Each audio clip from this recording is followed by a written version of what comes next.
Hello, Bethel family. Wanted to give you another update on what we're doing to react to the COVID virus and how we're taking care of things. And I want you to know that we miss you a lot as far as being with you in person. It was so great to see the chatting responses on the YouTube live video, as well as the interactions we're having through Zoom on Wednesday nights. And so we're still going. We're still doing a lot of things through technology, and so looking forward to when we can actually be physically back together. And wanted to address some of the reactions to the virus. And as I've taught you before, and as you're aware of, it's amazing how everything becomes a political issue, and that gets into everything. Even this virus and the reaction to the virus becomes a political issue.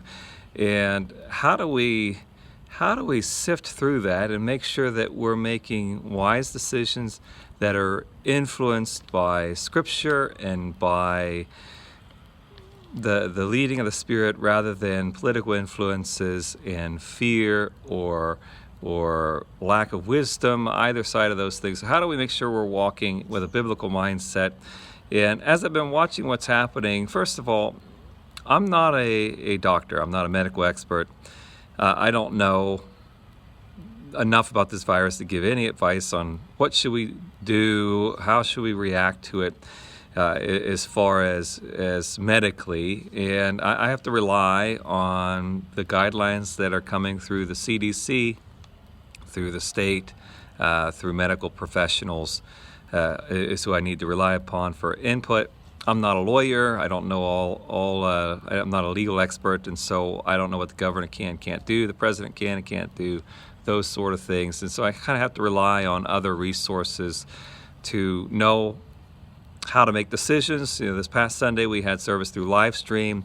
We only allowed authorized individuals to be in the sanctuary to run the service. And again, we're trying to use good wisdom.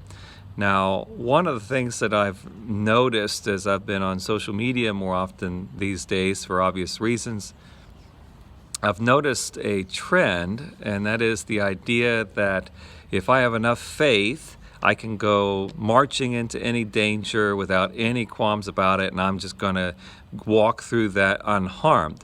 And I don't think that that's actually biblical. And there's a couple of stories that are raised at times. One is in Acts 28, where Paul, he was preaching the gospel, he was arrested, and then he was being transported from one prison facility to another by boat. The boat hit a storm. They ended up shipwrecked on an island. He's sitting in front of a fire warming up, and a snake comes up and bites him in the hand. He shakes it off, and he's completely unharmed. And so people look at that story and they say, see, the serpent's bites won't hurt us, so we can go marching in and facing serpents and we'll be fine. But I don't think that story was meant to teach us to be snake handlers, or to be like there's a guy on YouTube who gets on purpose, gets bit by venomous snakes and animals and insects. And I don't think that this passage, this story, is telling us we should go chasing down snakes or chasing down danger. Then there's a story in Matthew chapter 8 where Jesus told the disciples to get in the boat and set out to sea. They go out on the water. Jesus falls asleep, and then a storm comes and hits the boat. And the disciples panic. They wake up Jesus asking for help. He gets up, calms the storm, and then he corrects them for their lack of faith. And so people use that story and say, well, see, the disciples, Jesus corrected them. They shouldn't have been panicked. They should have been fine in the midst of a storm. While that is true, just know that Jesus didn't have them go chasing storms. He didn't tell them to become storm chasers like these individuals that go hunting down tornadoes and hurricanes and those sort of things. He didn't tell them to become storm chasers. They just ran into a storm. And as I've taught you before, when you interpret the Bible, there's different types of genres. One of the genres is narrative, which is a story. And it could be a fictional story or a historical story. In these two instances, it's a historical story. And when you have narrative, you have to do certain things to actually get the correct meaning and application, because there's a lot of details at play. And these two stories, I want you to note that Paul did not go chasing down danger, and the disciples did not go chasing down danger. It came to them. So just because we have these two stories where these individuals were not harmed doesn't mean that I need to chase down danger. So when it comes to this virus, just kind of pay attention to what the suggestions are. And just because you have faith doesn't mean that you need to be out and about, doesn't mean you need to go to mass gatherings, doesn't mean that you need to connect with people physically. It doesn't mean you need to give someone a hug who has the virus. It doesn't mean you need to do those things. And it doesn't mean you have a lack of faith if you don't do those things. Because again, the faith part comes into play when danger comes to me and I don't panic and I trust Jesus, not when I go chasing down danger myself. So make sure we're applying these stories correctly.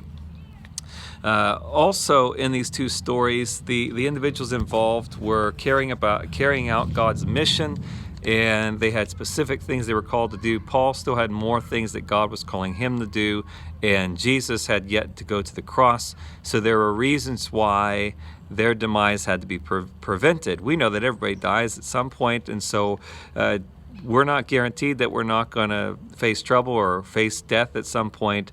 And we know that that's actually guaranteed. So let's be wise and let's be smart, and let's not just chase down danger just because we have some stories where someone ended up unharmed. Also, I want you to keep in mind Matthew 12, beginning at verse 39. Jesus said, "A wicked and adulterous generation ask for a sign, and none will be given to it but the sign of Jonah," which is a pointing towards the death and resurrection of Jesus. That's the guarantee that we have. We don't have a guarantee that we won't get sick. We don't have a guarantee that we won't die or we won't be harmed. We have a guarantee that Jesus died and he rose from the dead.